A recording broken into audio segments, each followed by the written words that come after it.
Hey everybody! Hi there, welcome back to Planet and God. We are continuing our journey through the Book of Matthew, and we are on chapter 24. There we go, chapter 24, day 24. You ready? Yes. This is a big one. This is all about prophecy. It is, I love it. Alright, well, if you haven't read it, go read it. It's going to take you a minute because this is a big chapter. Well worth the read.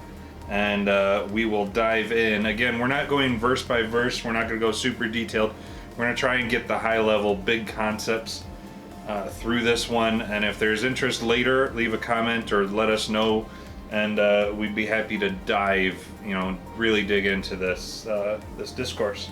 So without further ado, Matthew 24, here is our thoughts. Alright, So the end of 23, I just had a couple of opening remarks, if you don't mind, unless you do. Nope, go ahead. Okay, so chapter 23, when we finished that one, that closes out Jesus' public ministry. So his public ministry is now done, and he will not speak publicly anymore. So the offer for the Messianic kingdom for this generation of Jews, first century Israel, is gone, off the table entirely.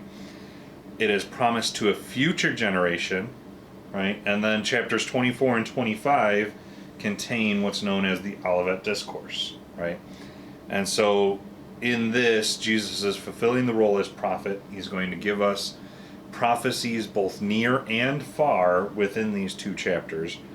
And like I said in the opening, this is a very hotly contested discourse.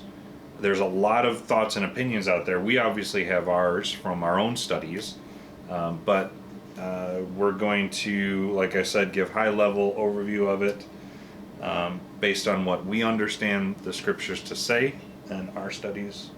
And that's kind of my opening remarks to it. So the public ministry is over. Jesus is speaking to the disciples, not publicly. And that's where we get into the Olivet Discourse. So, opening up, I got verse 1 and 2. Yep, same here. And so that's about, he's talking about the destruction of the temple in 70 AD. Yes, that is specifically what he's talking about, right? So you have Jesus and the disciples leaving the temple compound for the last time. Jesus will not return to the temple from here on out. This is known as Herod's temple because Herod's the one that built it. This is the second temple. And what's interesting is the stones that are used, because Jesus references the stones that are torn down. These are what's called Herodian blocks. They're like 10 to 12 feet long on average. These are huge stones. And what interesting factoid about the temple, it took 84 years to build. Oh, see, I didn't know that. Yes, it was completed in 64 AD and then destroyed in 70 AD. It's pretty crazy that they just built it and then the Romans destroyed it. Actually, when the Romans came in to destroy Jerusalem, or not destroy Jerusalem, the general that was leading the charge into Jerusalem told his soldiers, do not destroy the temple. But someone went into the temple and started a fire, and that's how it got destroyed. And how it got destroyed. So the Romans actually were under order not to touch or destroy the temple. Its destruction was actually accidental. In their eyes, it was accidental. In God's eyes, it was on purpose because he prophesied that it would happen. Yeah. Right, I thought that was interesting, right? It was prophecy then, but now it's our history. Right. So, anything else on 1 and 2? Mm-hmm. Yeah, me either. Okay, Cool. So then, I broke it, I didn't actually break this down, I just specifically talked about verse 3. Yes, verse 3 has a lot in it. What do you got? So, I'm just going to read verse 3, I guess. That's good. Now, as he sat on the Mount of Olives, the disciples came to him privately, saying, Tell us when these things will be. Tell us when will these things be, and what will be the sign of your coming and of the end of the age. And so they ask this question about the end. Yeah. And I think that this question is also coming from the previous woes, right? and verse 39 from Matthew 23. Yeah. Because they just heard all these woes and and then it culminates in 24 with the 24 1 and 2 with the destruction of the temple. Like, when is all of this going to happen? Right. So what's interesting though within this verse, I don't, depending on your Bible, most Bibles will have like little title headings, and mine says the 2 questions of the disciples. But if you really look at it, they're asking 3 questions, right? You have when will these things be, referring to the destruction of the temple, the woes on the Pharisees, right? What Emmalee was saying there. The second question, what will be the sign of your coming? So when are you going to come, the second coming? And then the third question, what will be the sign of the end of the age? Now the Jews recognize 2 ages, this age and the age to come. This age being what we're living in, the age to come referencing the Messianic kingdom. Yep. So they're asking, when are you going to, what are the signs of your coming, and what are the signs of the end of this age? So essentially they're kind of like one question, they can be broken down into 2 and be 3 questions entirely. Right. So then I'm sure you have, my next one is until like verse 14. Starting in verse 4 and going all the way through 25, you have what is known as the Olivet Discourse. This is the Olivet Discourse, right? So 24 and 25 contain it. You got 24, 1 through 3, which is kind of like an introductory. And he's answering the questions. He's going to answer the questions. So questions. Right. So in Matthew's account, he only answers 2 of the questions. You have, I've done a study on the harmony of the Gospels, and in that you have to look at all of the Gospels together to get the overarching picture of what is actually being talked about here. Yes, you can look at just Matthew's, well, that's what we're going to do today, but you miss bits and bobs if you only look at one of the Gospels. They're not, you get what I'm saying. Yeah, I get what you're saying. Because there's things when I read, I like think about it and I'm like, oh, but I'm thinking about a different book. Right. Right. So in Matthew's account, he answers the questions, what will be the signs of the end of the age? He answers that one first, and then he will answer, what will be the sign of your coming? Matthew, for some reason, does not answer what will be the sign for the fall of Jerusalem. What will be the sign of these things, the temple destruction? The answer to that is only found in the Gospel of Luke. So we're not sure why that is, but that's just an interesting factoid. Mm-hmm. So then, just breaking down the section now, verses 4 through 5 talks about. We start off talking about general characteristics of the church age, right? Verses 4 and 5, there will be false messiahs, wars and rumors of wars. This is local wars, like between Israel and the neighboring nations, right? Local to that region. Right. Not world wars, not wars against America. This is regional to Israel. And then you see at the end of that section, but the end is not yet. That's how we know that this is referring to characteristics of the church age. Right. Because he's giving these signs, but the end is not yet. And then verses 6 through 8, we get into signs for the end of the age. So these are now we're into signs for the end of this age, the age that we're living in. We're still living in. You have nation against nation, referring to world wars. You have famines and earthquakes. And these are the beginning of the birth pains. Yeah. Now, just other interesting facts, like I said, because I've studied this multiple times. In 33 AD, there were 5 major earthquakes recorded in history. This has been gradually growing over the years. And then you have, in the last 2 centuries, the 19th century, there were 2,110 earthquakes. In the 20th century, the 20th century, that was, the 1900s, and Israel became a nation. I was just about to ask that. Is that when Israel became a nation? Yes, I think it was 1946. 1946. It was in the 1940s. But Israel became a nation in the 1940s, And since then, there have been over 900,000 recorded earthquakes. And this is the beginning of birth pains. It's crazy. It is crazy. I need to update my statistics because now we're in the 21st century, and I need to see where we're at. Maybe you'll see a fly up if I look it up.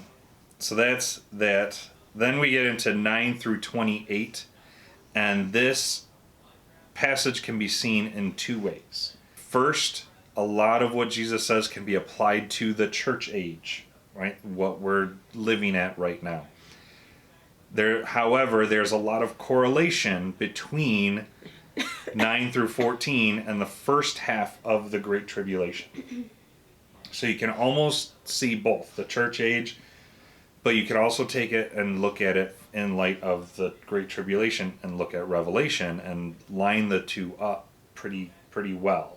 Right. I lean towards that that Jesus is teaching on the tribulation. I agree, and only because in verse 15, it says, "Therefore, when you see the abomination of desolation spoken of by Daniel the prophet," what does Daniel talk about in his book? He talks a lot about the tribulation. Yeah, Daniel is that prophecy, right?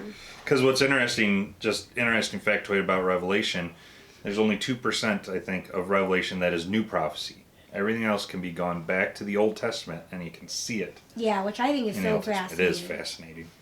So, so you have verses 9 through 14 speak about general tribulation that will plague the followers of Jesus during the church age and during the Great Tribulation. So, this was interesting. Okay, verse 14. I remember I said I had something at 14. Yep. Verse 14 says, "And this gospel of the kingdom will be preached in all the world as a witness to all the nations, and then the end will come." So, here's my question.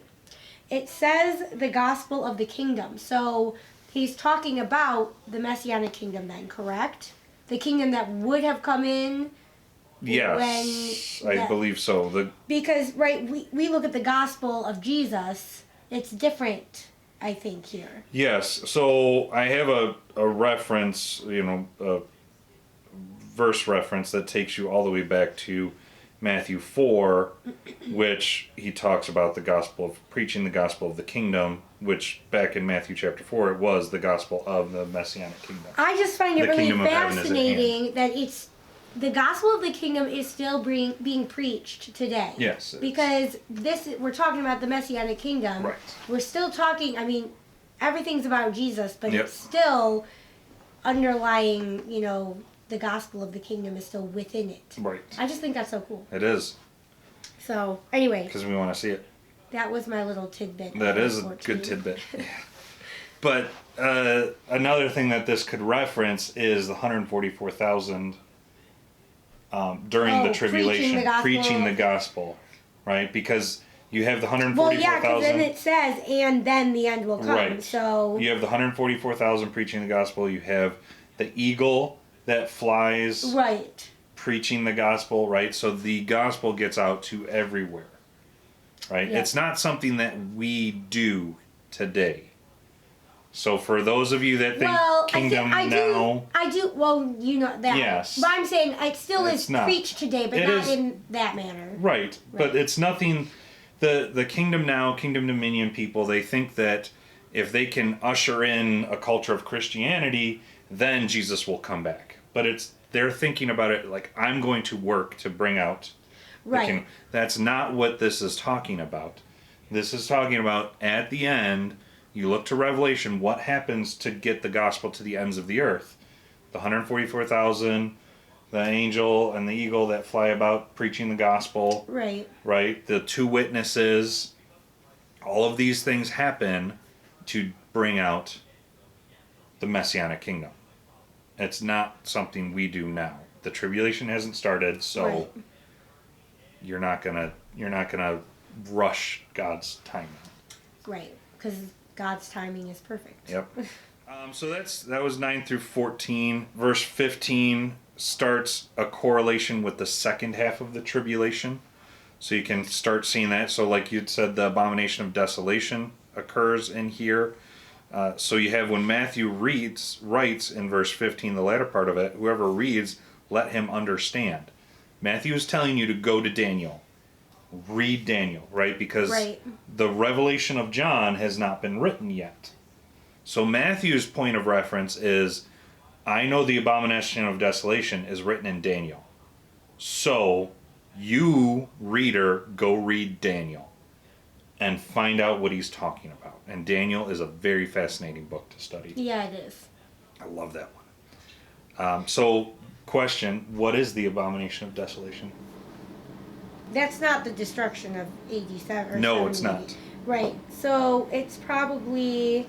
It can't be the signed treaty at the beginning of the tribulation either. So I would say it's when it's not the Antichrist anymore, it's the beast. Yes. So in the Antichrist. Halfway through the Antichrist, yes. Halfway through the tribulation, the Antichrist will walk into the temple, do something. He will sit in the Holy of Holies. He will declare himself to be God, and he will set up an image of himself in the Holy of Holies to be worshipped. Yeah. That is the abomination of desolation.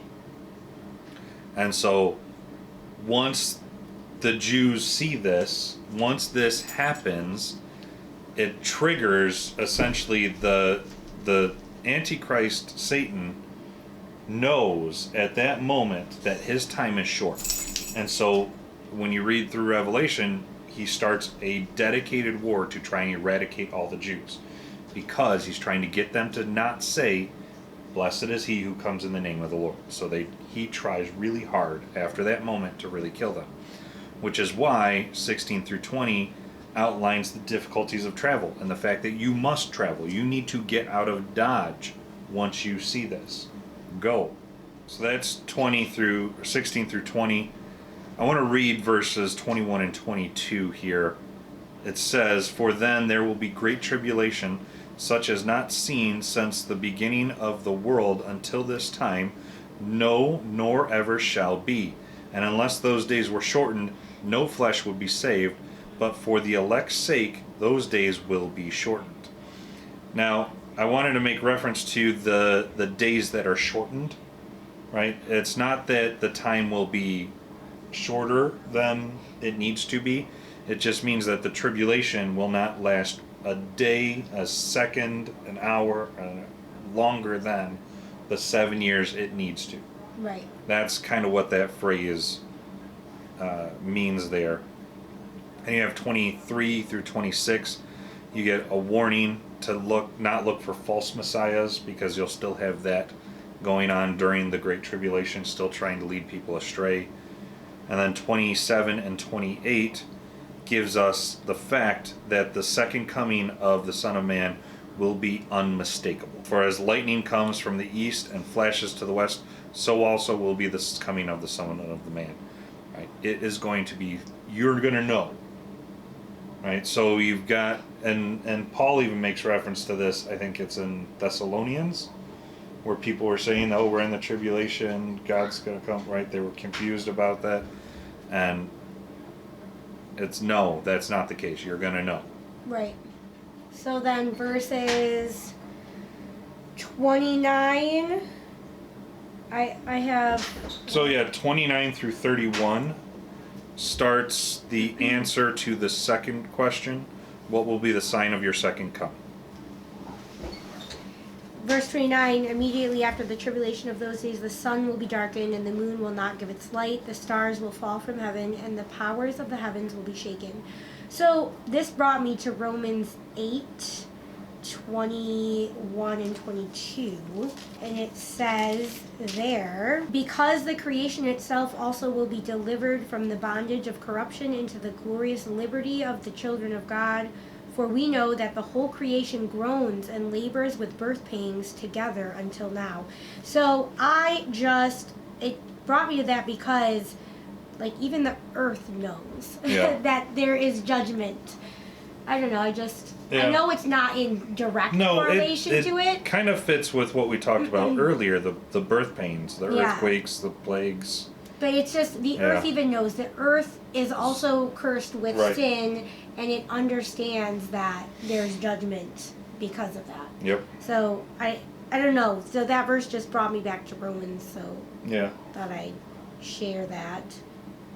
But Yeah, the note that I had essentially was that with 29 and 30, the cosmic events will precede the second coming of the Messiah. Again, denoting the fact that it's going to be well known that the Messiah is coming. So, verse 30, it says, "Then the sign of the Son of Man will appear in heaven." So, what is the sign of the Son of Man? I don't know. I know, I thought that was interesting. So, that was my question on that, but I know a lot of times my questions can't be answered.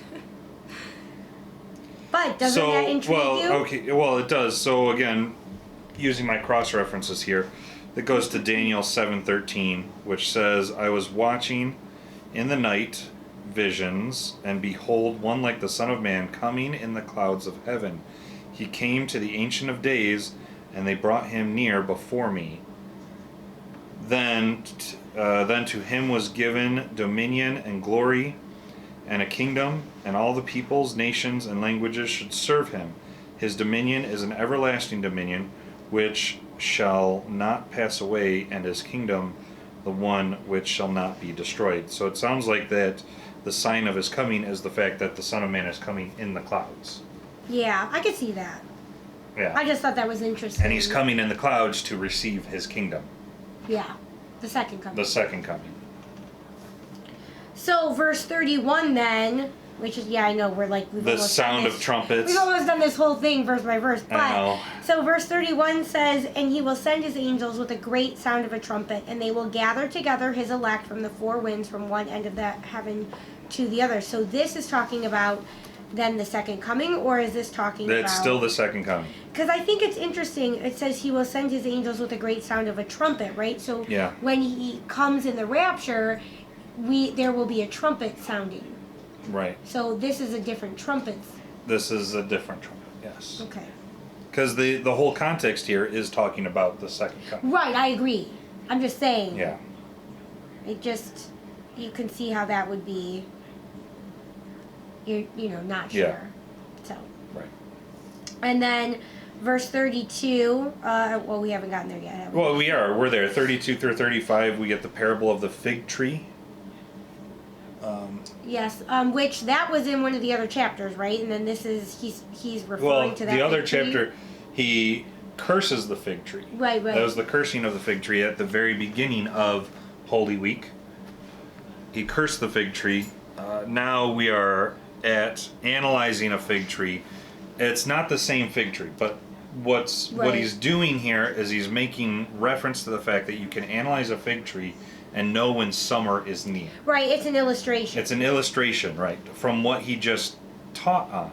So as you can analyze times in the season by looking at the fig tree, you can analyze times and seasons, world events happening around you, local events happening in Israel, and know when the Son of Man is coming.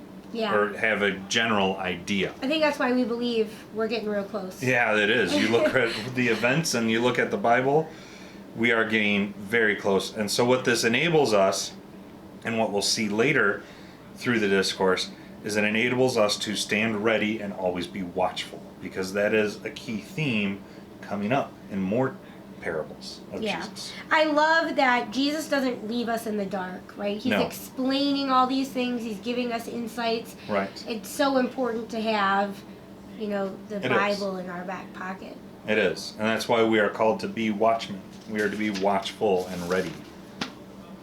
So I think that's actually all the notes I have for Wow. the chapter. So even though there's still a little bit left. There is a little bit. So 36 through 4, I'll keep going then. You keep going. 36 through 44, Jesus now gives general signs that help us to understand we're getting close to the end of the age. However, the exact day or hour is unknown.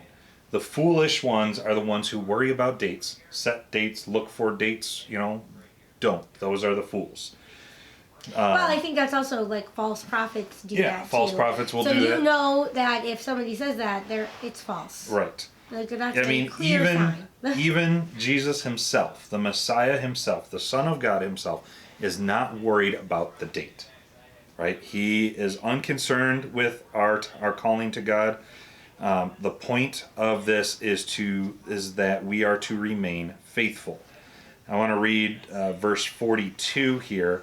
It says, "Watch therefore, for you do not know what hour your Lord is coming." That's the point. Watch. I like, right, like we have a task. Yeah. This is what we're supposed to do. Right. We're supposed to ready. be watchful and be ready, right? We're not supposed to just like sit back and chill. Yep. It continues on with the next parable, the parable of the master of the house in 43 and 44. The emphasis is on being ready as well as being watchful. And then we wrap it up with verses 45 through 51. Shoo! Longer video today. Sorry about that. Not really. Jesus uses another parable to reiterate the need for being faithful. I want to read verse 46 here. It says, "Blessed is that servant whom his master, when he comes, will find so doing." Right? Compare that to verse 48, which reads, "But if the evil servant says in his heart, my master is delayed at his coming." Right? So you see kind of the comparison here. God doesn't give us warnings so that we sit on our hands and say, "Oh, he's delaying." No, he gives us warnings so that we can be about his work. We can be in service to him. He calls us to choose him now and to serve him faithfully now, not later. That wraps it up for the chapter. More important than the questions and answers about what Jesus is talking about for the future events is Jesus' own words of advice. He gives us two very important words of advice throughout this chapter. I'm going to read them. Matthew 24:42. "Watch therefore, for you do not know what hour your Lord is coming." The second one, like it, verse 44. "Therefore you also be ready, for the Son of Man is coming at an hour you do not expect." More important than understanding the mysteries of the Olivet Discourse is being watchful, ready, and working for the Lord. That is more important. We are to remain faithful to his service until he comes. Yeah, and I think that the Lord knows our hearts and he prepares us for different things for different reasons. Yeah. So, like, if he's having you study a specific thing, there's a reason behind it. Yep. So. 100%. Yep. So, that wraps up 24. You have your charge now. Watch, be ready, be faithful. Examine yourself and make sure that you are doing those things, that you are faithful to the Lord and not sitting on your hands doing nothing. And we're going to be doing the same thing over here. Exactly. So. All right. So we'll see you in the next chapter. All right, 25. Bye.